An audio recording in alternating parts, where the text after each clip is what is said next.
right, so we have the head librarian, library director, That is correct. Mr. Carl Coffin joining us.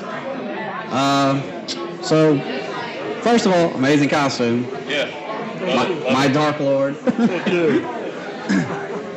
So, tell us a bit about how Low Country Giga Toshou Con came to be.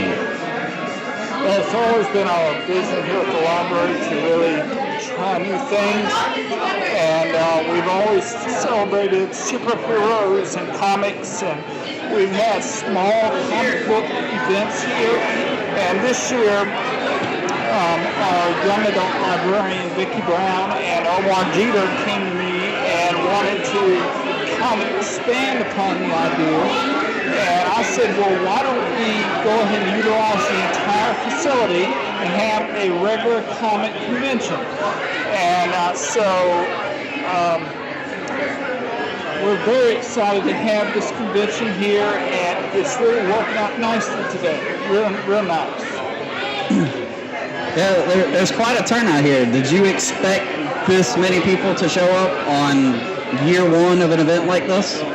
You know, my expectations were very high, but there's just no way to really predict how successful it'll be in this community. But it just goes to show how many people love the science fiction genre and love Star Wars and superheroes and all of that, and video games and stuff. So we're very excited.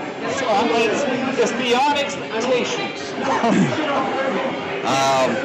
So I know we got a copy of the schedule. Are there any surprises that maybe y'all have planned that we can look forward to? Well, I think a small surprise was making sure that we had enough vendors here and making sure that we had enough space. And we were surprised that we actually had more space than we thought, which is nice because the vendors seem to have plenty of room, and people have plenty of room to walk and enjoy it. So that was a pleasant surprise. Aaron, do you have any questions? Was this really one of your first cons, or have you been to any other cons before? Well, this is really the first comic book convention for me. I've always been a big fan of sci-fi. I grew up in the 80s, and my favorite comic books to read was G.I. Joe. Are you all familiar with that? G.I. Joe. I love G.I. Joe growing up, and I'm also grew up with Star Wars. So, this is, this is more fun to me than it is work.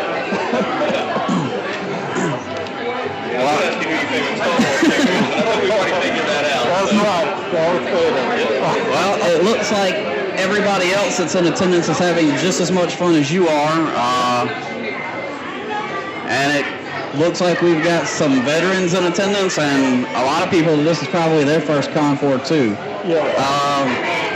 Being that this is your event and also your first con, do you have any advice for anybody for the second time this event happens next year? Just to be willing to try new things. I think people would be amazed that, if they surround themselves with people that love this, that it's going to be easy to pull off. And depending on the size of someone's facility, don't let that scare you. That was one of the things I was concerned about, because we only have so much parking. But people in the community rallied behind and gave us their parking lots, so we had plenty of space for them to come. It's just being willing to try and step out and try new things. And I think you'll be amazed at how successful it'll be. Even if it's not 100% perfect, it's still, the community is going to benefit greatly. Well, I think that is some very excellent advice. I believe that's all the questions I have. Do you have any other statements that you would like to say? Well, I would just like to say that I'm so thrilled that, all the people that have showed up to really give of themselves, like both of you and others that have come here to really, you're not in this for the money. You're here because you just want to give back and you want to, help the community. And that means so much to me. So thank you. Thank you. Well, thank you for having us. Yeah, thank you. Thank you. All right, I'm going to get back and have some fun. All right, have at it.